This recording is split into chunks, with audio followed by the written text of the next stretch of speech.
हरिद्वार में आयोजित कुंभ मेले में शामिल होने से पहले श्रद्धालु सरकार द्वारा जारी की गई गाइडलाइंस को जरूर जान लें कि मेले में जाने के लिए क्या नियम शर्त सरकार द्वारा लागू की गई है। वीडियो में हम आपको बताएंगे कि कुंभ मेले में जाने से पहले कहां पंजीकरण करना अनिवार्य है।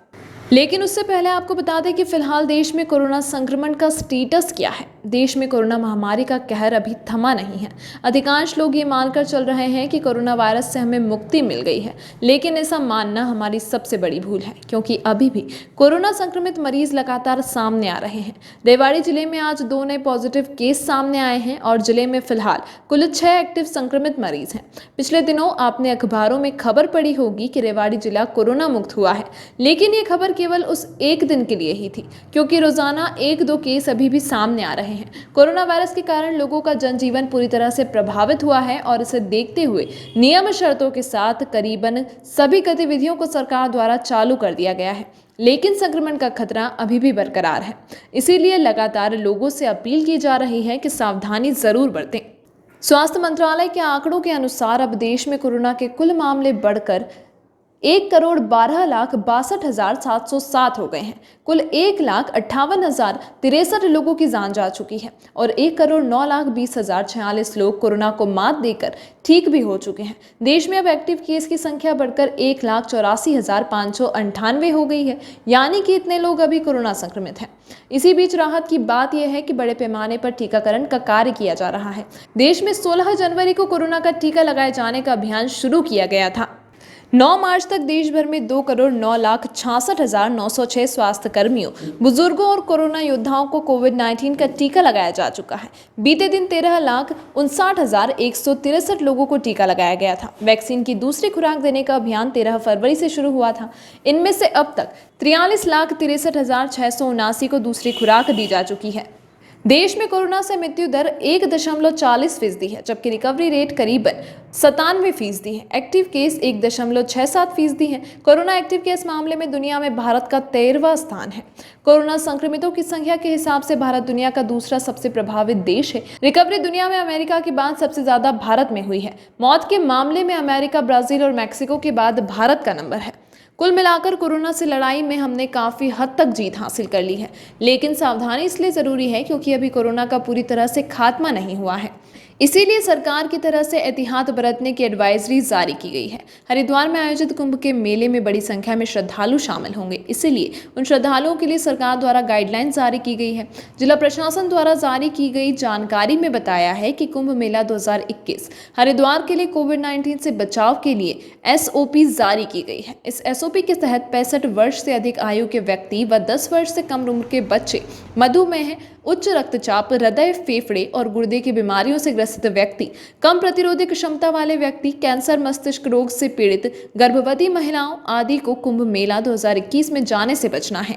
DC यशेंद्र सिंह ने बताया कि श्रद्धालुओं को कुंभ मेला क्षेत्र में प्रवेश के लिए निर्धारित प्रारूप पर स्वास्थ्य प्रमाण पत्र देना अनिवार्य होगा। श्रद्धालुओं को कुंभ मेला क्षेत्र में प्रवेश के समय से 72 घंटे पूर्व की कोविड-19 RT-PCR नेगेटिव जांच रिपोर्ट साथ लानी अनिवार्य होगी।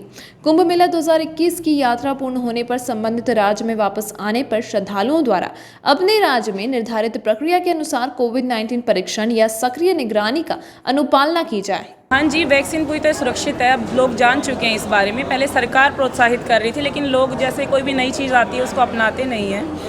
लेकिन फिलहाल लोग खुद बढ़ चढ़ कर आ रहे हैं, खासकर बुजुर्ग जो 50 साल से ऊपर हैं। अभी कोरोना का यू टर्न वापस आया। कुछ दिन पहले रेवाड़ी कोरोना मुक्त हो गया था, लेकिन अभी फिर से यू टर्न हो गया। 5 केस दोबारा से रेवाड़ी में आए हैं। किस प्रकार के एहतियात बरतने के लिए लोगों को?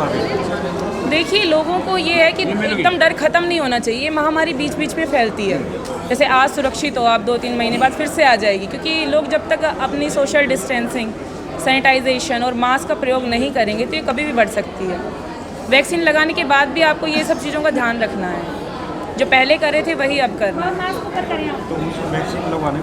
मैं लोगों से अपील करूंगी किसी की बातों में ना आए और अपने सरकारी अस्पताल में आके वैक्सीन लगवाएं। प्राइवेट में लगाना चाहते हैं प्राइवेट में लगाएं, लेकिन वैक्सीन जरूर लगाएं। अभी कोरोना जड़ से ख़त्म नहीं हुआ हमारे देश से। कई राज्यों में, महाराष्ट्र, दिल्ली है, जहाँ पे फ्लोटिंग पॉपुलेशन भी बहुत ज़्यादा है, वहाँ पे केसेस बहुत सारे निकल रहे हैं। तो हमें भी, हमारा जो जिला है दिल्ली से टच करता हुआ है, पड़ोस में NCR गुड़गांव जो है वहाँ पे बहुत भीड़ भाड़ रहती है, लोगों का आवागमन काफ़ी रहता है। इसलिए हमें अभी सोशल डिस्टेंसिंग का पालन करना है, मास्क भी लगाना, बार बार हाथ धोने, कोविड अप्रोप्रिएट बिहेवियर हमें फॉलो करना है, छींकना कैसे, खांसना कैसे। और इसके साथ साथ मेरी लोगों से अपील है कि अगर थोड़े बहुत भी लक्षण जैसे सिर दर्द है, जुकाम है, खांसी है या सांस लेने में कहीं तकलीफ़ है तो नज़दीकी जो भी स्वास्थ्य केंद्र है हमारे सरकारी हैं उनमें आके कोरोना की जांच जरूर करवाएं। अगर कोई लक्षण मिलते हैं तो अपने घर में ही रहें, भीड़ भाड़ वाले स्थान पर ना जाएं।